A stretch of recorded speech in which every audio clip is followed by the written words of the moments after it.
তারা হয়তো এই হাদিস জানে না, আল্লাহ পাক ওদের কানের মধ্যে আমার এই হাদিসটা যেন পৌঁছে দেন, আমিন।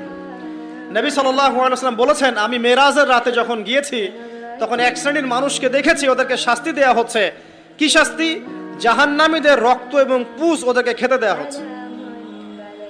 জিবরাইল আলাইহিস সালামকে জিজ্ঞাসা করা হলো যে এরা কারা?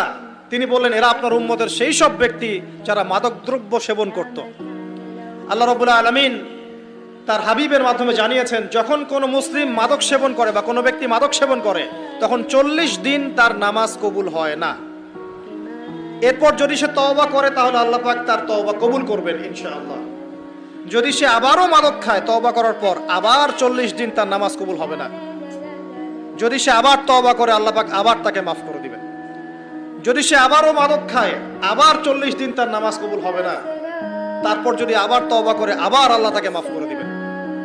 এরপরেও যদি সে আবার মাদক দ্রব্য সেবন করে, নবী সাল্লাল্লাহু আলাইহি ওয়াসাল্লাম বলছেন তাকে আল্লাহ রাব্বুল আলামিন পরকালে মৃত্যুর পরে তিনাতুল খাবাল পান করাবেন। তিনাতুল খাবাল।